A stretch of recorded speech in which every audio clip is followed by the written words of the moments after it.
How's it, guys? Welcome back to the channel.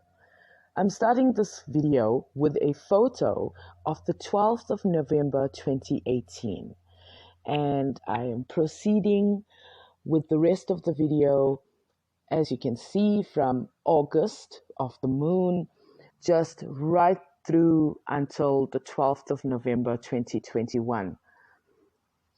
The reason I've done this is, well, somebody actually told me that when the sun sets, we don't know where the sun goes.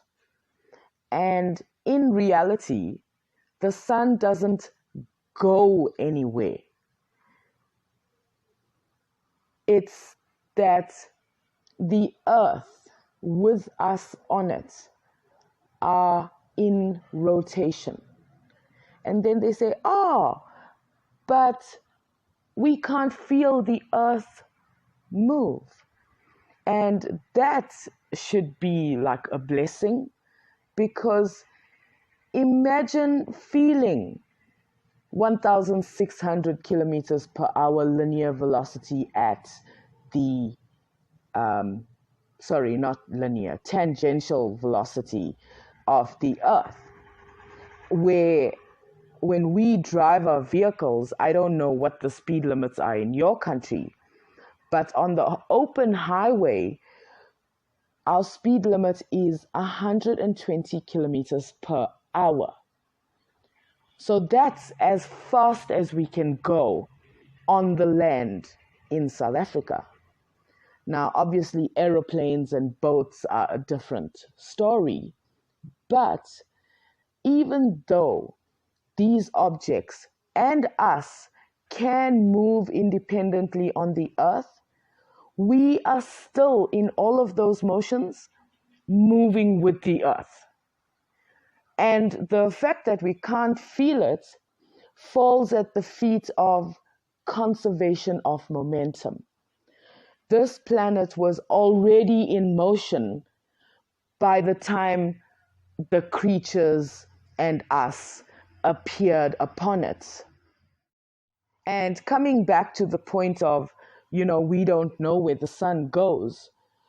No matter where you are on the earth, at some point during the 24-hour period, you are going to see the sun. And that is barring the poles, the South Pole and North Pole, because at opposite times of the year to each other, they do experience either 24 hours of light or 24 hours of darkness. Barring those two areas on the earth, everywhere else, at some point in the 24-hour period, you will see the sun.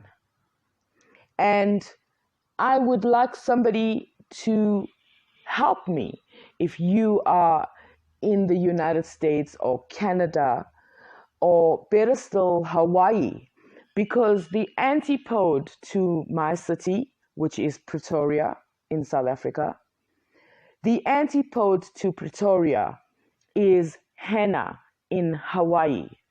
So when the sun is setting for me, it is rising for them. And then when it's rising for me, it is setting for them. So I would love to do an experiment like that. If you are interested, get a hold of me in the comments or find me on Discord. So you saw where the sun set for the summer solstice, December 2020. And then you saw where the sun set for the autumn equinox on March 21st. And you see that the sun is actually progressing towards the right. And what will happen is it will reach its, I call it the bounce point, which was the 21st of June 2021. And from that point, the sun will head left again. And flat earthers and other types of people who want to insist that the Earth is stationary can't tell us the mechanism to stop the sun at the winter solstice and make it head back towards the summer solstice. There is no mechanism because it's the Earth that is in rotation on its own axis and is at an orbital velocity of 30 kilometers per second around the sun. And that's why you will see the wobble in my 5 p.m. photos if you go back in my channel. And I did put together more than 300 photos of 5 p.m. where the sun is in the sky. And that position changes from day to day. And if you didn't want to listen to me and just watch the video, you will see that just for April, how the sun shifts, where it sets from day to day. And here we are still heading towards the winter solstice. So there is something called object permanence. That is to say that even if something goes out of your sight, you should still know that the object has not disappeared into oblivion. It is just not in your sight after a certain period of time. And in reality, if you wait a couple of hours, then and look in the opposite direction to where you saw the sunset or the moon or Venus or whatever, if you look at the opposite horizon, you will find those objects there a few hours later. Plus or minus 8, 10, 12 hours. It depends where you are on the Earth. And then as I progressed into May, Venus became my evening star around the 1st of May. But I couldn't see it because it was behind the church and very low to the horizon. And when it became the evening star from the 1st, it was still progressing towards the right. And then on the 5th of June, that was its bounce point, the 5th of June, and it started heading left again. And then when June came around, as you can see here, I have the waxing crescent with Venus. And that was an eye-opener because I knew for the next couple of months, I'm going to be able to repeat this observation. And I did. I ended up doing it for July, August, September, October, and November. And as you can see, my observations are basically overkill. When I see the moon and Venus in the sky at the same time, I'm always looking for them for the next couple of days. And this is the second most important clip in this video. It is the sunset of the winter solstice. Now, this is what I call the bounce point, in addition to the summer solstice bounce point, where the sun does not go further than those points. And they turn around and head in the opposite direction. Now, I'm still waiting for a flat earther or any of these proponents of these ideas to explain what is the mechanism that would make the sun change its direction. Because remember, the sun is a star and it is already in its own orbit, its own trajectory around our galaxy. And if you make the sun go around the Earth, then what is the mechanism that stops the sun at those points to change its trajectory? And then I'm even more baffled by this proposition because the Earth is flat. This is a stopping point for what happens to the objects when they go below the horizon. Because according to flat earthers, there is no rise and set of any objects. All the objects are just orbiting the Earth above the Earth. But then they literally go out of our view. And then you don't tell us what is happening.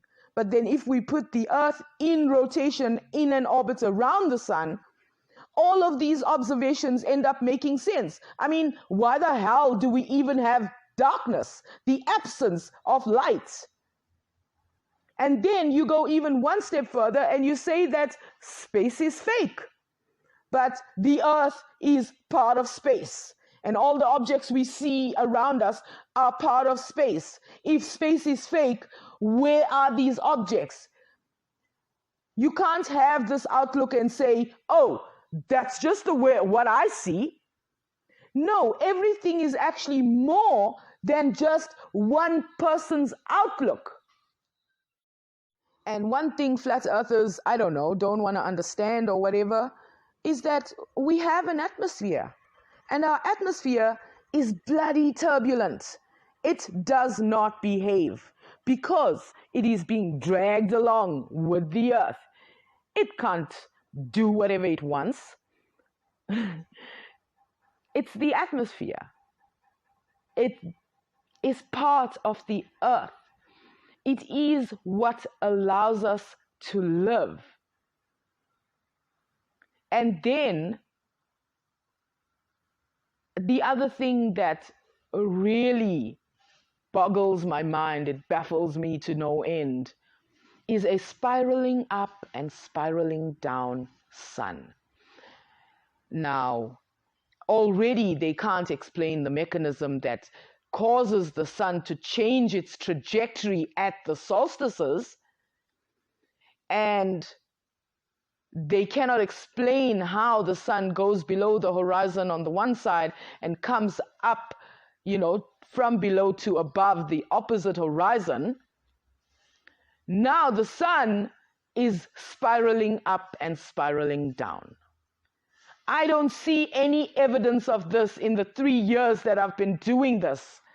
Honestly, I need a flat earther to explain the mechanism of all these motions with the earth being still. So we have nighttime because the sun is away from my view. But somewhere in the world, they've got daytime. Now, I've only focused on the evening observations in this video. Then somebody from the Flat Earth movement, proponents of flat Earth, flat stationary Earth, can explain how the sun returns to this side of the sky to set again.